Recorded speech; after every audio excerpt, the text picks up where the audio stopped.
This is Mitch Thrower back with our continuing coverage of the Nautica New York City Triathlon. I'm here with perhaps the most important person in the New York City Triathlon. I'm here with John Korff.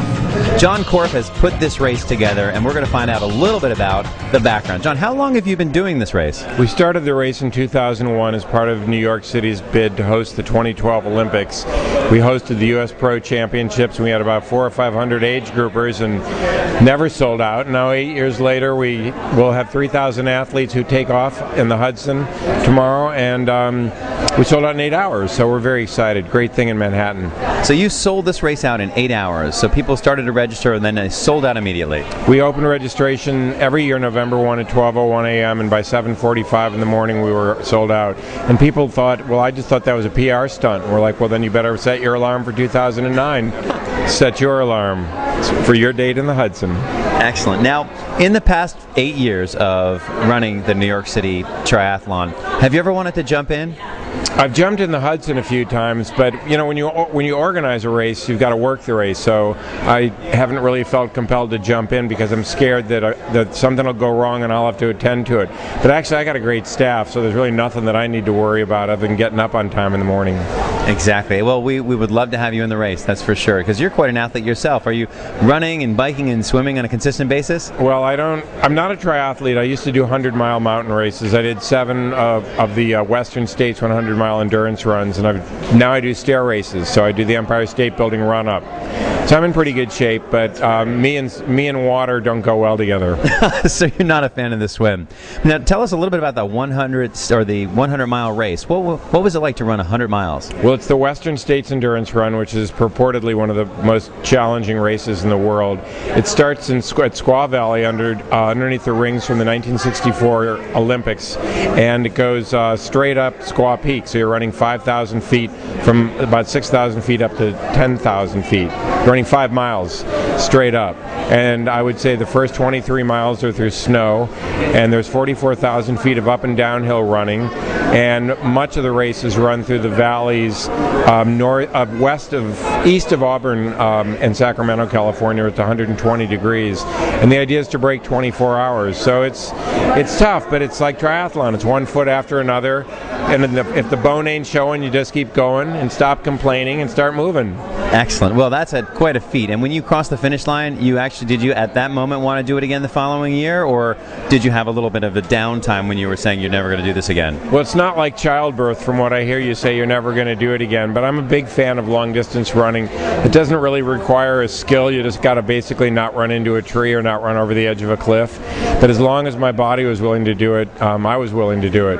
Now my body's not so willing, so now I climb tall buildings. You do climb tall buildings. I think you have some records. You hold some records in climbing tall buildings, don't you? I have an age group record in the Empire State Building run-up and in the hustle up to Hancock in Chicago. But it's a very dubious distinction to be a good stair racer. It probably shows that you spend way too much time alone in smoky stairwells.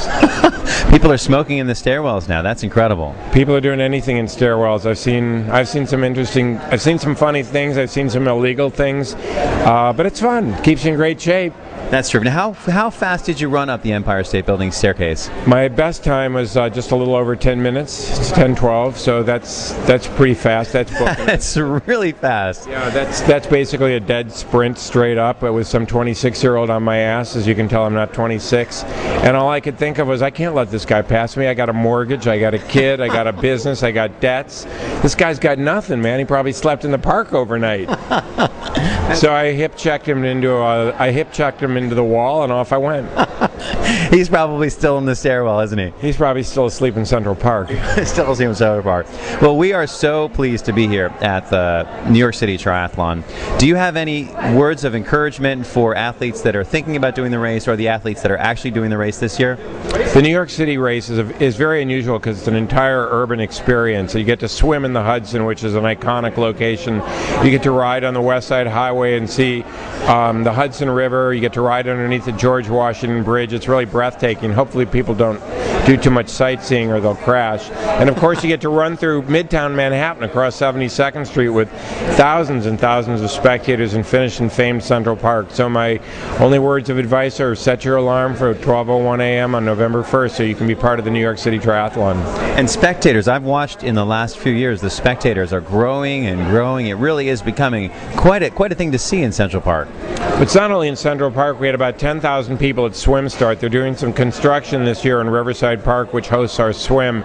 So our spectator count will be down a little because the spaces are limited.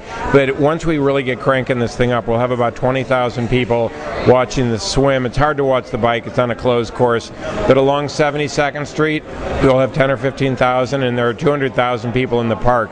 I'd like to claim that they all come here to watch the triathlon, but on a beautiful Sunday in New York City, there will be 200,000 people there anyways, but we will have about 25,000 people at our finish. That's fantastic. And do you have, for the finishers of the New York City Triathlon, any words of congratulations or anything you want to tell all of your athletes? Because you've created dreams. You've actually helped people set a goal, decide they want to do something amazing, and then complete that goal. So do you have any words for those folks that have finished the New York City Triathlon at some point? Oh yeah, congratulations. You guys have bragging rights out the wazoo, and it's the greatest pickup line in a bar you can possibly imagine.